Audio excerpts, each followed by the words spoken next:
And you talk about curiosity, kindness, and then this concept of this bigger, better offer. Maybe you can walk us through this because, and it's interesting, Doctor, because you see a lot of people with mantras that kind of reinforce this stuff. And you see people tending to do these behaviors, but they often don't know why they're doing it, right? So I go to help someone. In Britain, we have the phrase, keep calm and carry on, right? And we've been through some stuff over here. And so there's a history, say in 1940 when bombs are dropping, where there was a mantra for the population before we maybe even knew all the detailed fMRI studies that this was the right thing to do. So there's the wives' tales, there's the old history of what to do, but maybe we didn't know the science behind it. So what is this whole thing about curiosity and kindness, and then what is the BBO? Yeah, so I think of the bigger, better offer as hacking the very basic reward-based learning systems in our brain. So our brain actually stores a hierarchy of reward values based on how rewarding a behavior is so that we can make decisions really quickly without having to relearn everything that we do. This is how habits get formed. Imagine waking up in the morning and having to relearn everything from walking to putting on your clothes to talking to making your breakfast to making your coffee. We'd be exhausted by breakfast. So here we need to, I think of this as set and forget. We have to set the reward value of a habit and forget about the details.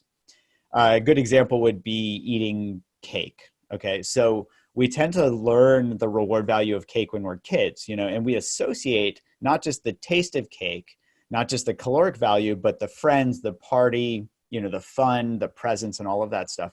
And every time we go to a party, that reinforces that reward value. When we are older and adults, we can't just eat cake for breakfast, lunch, and dinner like we probably could when we had a super strong metabolism as a kid. So we wonder, why can't I stop eating cake? And the same thing, can be true for many other things. So that reward value is still playing out in modern day. And so when our brains look at cake versus broccoli, of course they're going to say, well, I'd rather have cake. So here we need to do two things: is to help our brain see how unrewarding whatever the habitual behavior is that we're doing. So let's say we're checking the news all the time. And we check the news, and there's no new news, but it also makes us restless because it's like, oh man, I didn't win. I need to play again, right? So we can notice, what do I get from checking the news all the time? I'm disconnected with my family. I'm not getting my work done. There are a bunch of things that don't, and it just doesn't feel that great. Same thing is true when we eat 3 pieces of cake. If we eat cake when we're stressed, it doesn't actually feel that good. So here we can bring awareness in and really pay attention to the results of the behavior. That's how reinforcement learning works. It's based on how rewarding a behavior is, not the behavior itself.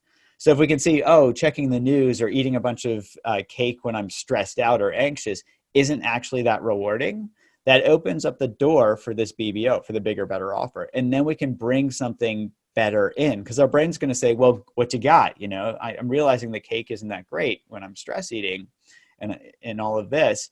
What do you got for me? And here we can actually turn to things that are already available in us. They are calorie free and they don't actually engender these habit loops. So for example, curiosity. In our Unwinding Anxiety app, we had somebody describe, she had panic disorder, I think. And she was saying how she had formed the habit of being curious about the physical sensations when she was anxious and panicked rather than getting sucked into the panic itself. And she said, something like, oh, my automatic response is, that's interesting, right? Bringing in that curiosity, where she could feel into her sensations and notice these were just physical sensations. And she said, it just took the wind right out of its sails. I wasn't just thinking it was interesting. I actually felt it. And so that's what this bigger, better offer of like curiosity is. We can see parallels with these bigger, better offers in terms of, being divided versus connected. I see so many people working together and helping each other. It is that kindness, that generosity, that collaboration is infectious itself, because it is a bigger, better offer. When we all work together, then we're gonna all do much better individually, and it just feels so much better than fighting with each other. So one of my hopes is that as we come out the other end of this pandemic, is that people start to see that working together is just absolutely so much better than fighting with each other, and hopefully some of that will stick as well.